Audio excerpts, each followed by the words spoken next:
ಬೆಳಿಗ್ಗೆ ಬಿಡಿಸಿದಂಥ ಹೂ ಸಾಯಂಕಾಲ ಮುದುಡೋಗುತ್ತೆ. ಅದು ಬದುಕೋದು ಕೇವಲ 8ರಿಂದ 10 ಗಂಟೆಗಳು ಮಾತ್ರ. ಅವುಗಳೇ ಅಷ್ಟೊಂದು ಸಂಭ್ರಮದಿಂದ, ಖುಷಿಯಿಂದ, ಸಂತೋಷದಿಂದ ಇರಬೇಕಾದ್ರೆ 65ರಿಂದ 70 ವರ್ಷ ಬದುಕೋ ಮನುಷ್ಯ ನೀನು. ನಿನಗೇನಾಗಿದೆ? ಯಾಕೆ ನರಳ್ತಾ ಇದೆಯಾ? ಯಾಕೆ ನೋವಲ್ಲೇ ಮುಳುಗಿ ಮುಳುಗಿ ನಿನ್ನ ಜೀವನವನ್ನು ಹಾಳು ಮಾಡ್ಕೋತಾ ಇದೆಯಾ? ಇಲ್ಲಿ ನೀನು ನರಳಾಡು, ಗೋಗರಿದು, ಒದ್ದಾಡು, ಏನೂ ಪ್ರಯೋಜನ ಇಲ್ಲ. ನಿನ್ನ ಕಷ್ಟಗಳನ್ನು ಇಲ್ಲಿ ಯಾರ ಹತ್ರ ಹೇಳ್ಕೊಂಡ್ರು ನಿನಗಿಲ್ಲಿ ಸಹಾಯ ಮಾಡೋದಕ್ಕೆ ಯಾರೂ ಬರಲ್ಲ. ನಿನ್ನ ಹತ್ರ ಹಣ ಇದೆಯಾ? ನಿನ್ನ ಶತ್ರು ನಿನ್ನ ಸ್ನೇಹಿತನಾಗ್ತಾನೆ. ಅದೇ ನೀನು ಕೊಟ್ಟರು ಹಣ ವಾಪಸ್ ಕೇಳಿ ನೋಡು, ನಿನ್ನ ಸ್ನೇಹಿತ ಕೂಡ ನಿನ್ನ ಶತ್ರು ಆಗ್ತಾನೆ. ಈ ಅನುಭವ ಈ ವಿಡಿಯೋ ನೋಡೋ ಎಷ್ಟೋ ಜನರಿಗೆ ಹಾಗೇ ಆಗಿರುತ್ತೆ. ನಿನ್ನ ಉಸಿರಿರೋವರೆಗೂ ನಿನ್ನ ಕಷ್ಟಗಳು ಬರ್ತಾನೆ ಇರುತ್ತೆ. ಒಂದರ ಮೇಲೊಂದು ಕಷ್ಟಗಳು ಬರ್ತಾ ಇದೆ ಅಂತ ಹೆದರ್ಕೊಂಡು ನೀನು ಕೂತಲ್ಲೇ ಕೂತ್ರೆ ನಿನ್ನ ಜೀವನ ಸಾಗಲ್ಲ. ಧೈರ್ಯದಿಂದ ಎದುರಿಸು. ಈ ಜಗತ್ತಿನ ಬಗ್ಗೆ ನೀನು ತಲೆ ಕೆಡಿಸ್ಕೋಬೇಡ. ಅದು ಒಳ್ಳೆಯವ್ರಿಗೆ ಒಳ್ಳೆಯವರು ಅಂತ ಹೇಳಲ್ಲ. ಒಳ್ಳೆಯವ್ರ ಥರ ನಟಿಸ್ತಾರಲ್ಲ ಅವರನ್ನು ಮಾತ್ರ ಒಳ್ಳೆಯವರು ಅಂತ ಹೇಳುತ್ತೆ. ಒಳ್ಳೆತನವನ್ನು ಗುರುತಿಸೋ ಒಳ್ಳೆಯ ಗುಣ ಎಲ್ಲರ ಹತ್ರನೂ ಇರಲ್ಲ. ಬಂದ ಅವಮಾನಗಳನ್ನು ಎದುರಿಸೋ ಸಾಮರ್ಥ್ಯ ನಿನಗಿದ್ರೆ ಸನ್ಮಾನ ಸ್ವೀಕರಿಸೋ ಯೋಗ್ಯತೆ ಕೂಡ ತಾನಾಗೇ ಬರುತ್ತೆ.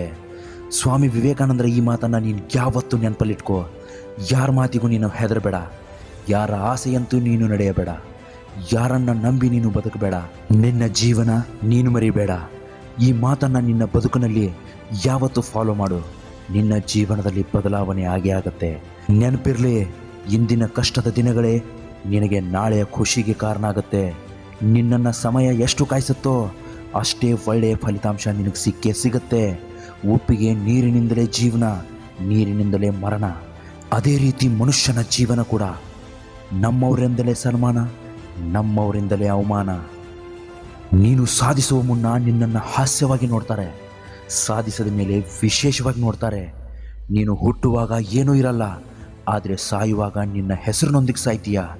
ನಿನ್ನ ಹೆಸರು ಕೇವಲ ಅಕ್ಷರಗಳಿಂದ ಕೂಡಿದರೆ ಸಾಲದು, ಅದರಲ್ಲಿ ಒಂದು ಇತಿಹಾಸ ಇರಬೇಕು. ಆ ಥರ ನೀನು ನಿನ್ನ ಜೀವನದಲ್ಲಿ ಹೆಸರು ಮಾಡಬೇಕು. ನಿನ್ನ ಜೀವನದ ಗುಟ್ಟುಗಳನ್ನು ಯಾರ ಹತ್ರನೂ ಹೇಳ್ಕೋಬೇಡ. ಯಾವ ವ್ಯಕ್ತಿ ತನ್ನ ಗುಟ್ಟನ್ನು ಎಲ್ಲರ ಬಳಿ ಹೇಳ್ಕೊತಾನೋ ಅವನು ಇರುವೆಯ ಗೂಡಲ್ಲಿ ಹಾವು ಸಿಕ್ಕದಂತೆ ಸಾಯ್ತಾನೆ. ಆದ್ದರಿಂದ ಯಾರಿಗೂ ನಿನ್ನ ಗುಟ್ಟನ್ನು ಹೇಳ್ಕೋಬೇಡ. ಈ ಪ್ರಪಂಚ ಹೇಗಿದೆ ಗೊತ್ತಾ? ನಿನ್ನ ಹತ್ರ ಹಣ ಇಲ್ಲ ಅಂದರೆ ನಿನ್ನನ್ನು ಯಾರೂ ಮೂಸಲ್ಲ. ರಾಜ ಸೋತ್ರೆ ಪ್ರಜೆಗಳು ಅವನನ್ನು ಬಿಟ್ಬಿಡ್ತಾರೆ. ಹಣ್ಣು ಕೊಡದ ಮರಗಳನ್ನು ಪಕ್ಷಿ ತೊರೆಯುತ್ತೆ. ಪ್ರಪಂಚದಲ್ಲಿ ಎಲ್ಲರೂ ತಮ್ಮ ಲಾಭವನ್ನು ನೋಡ್ತಾರೆ. ಎಲ್ಲಿವರೆಗೂ ನಿನ್ನಲ್ಲಿ ಜನರಿಗೆ ಬೇಕಾದದ್ದು ಇದೆಯೋ ಅಲ್ಲಿವರೆಗೂ ಮಾತ್ರ ನಿನಗೆ ಬೆಲೆ. ಇಂತಹ ಪ್ರಪಂಚದಲ್ಲಿ ನೀನು ರಾಜನಾಗಿ ಮೆರಿಬೇಕು. ಬಿಟ್ಬಿಡು ನರಳಾಡೋದನ್ನು. ಸಿಕ್ಕ ಜೀವನವನ್ನು ಭರ್ಜರಿಯಾಗಿ ಬದುಕಿ ತೋರಿಸು. ಕೊನೆಗೊಂದು ಮಾತು ಹೇಳ್ತೀನಿ. ಶಾಲೆಯಲ್ಲಿ ಕಲಿತ ಪಾಠಗಳನ್ನು ಮರೆತರೂ ಪರವಾಗಿಲ್ಲ, ಆದರೆ ಜೀವನದಲ್ಲಿ ನೀನು ಸೋತ ಅನುಭವದಿಂದ ಕಲಿತ ಪಾಠಗಳನ್ನು ಮಾತ್ರ ಯಾವತ್ತೂ ಮರಿಬೇಡ. ಚಾನಲ್ನ ಸಬ್ಸ್ಕ್ರೈಬ್ ಮಾಡಿಲ್ಲ ಅಂದರೆ ದಯವಿಟ್ಟು ಸಬ್ಸ್ಕ್ರೈಬ್ ಮಾಡ್ಕೊಳ್ಳಿ.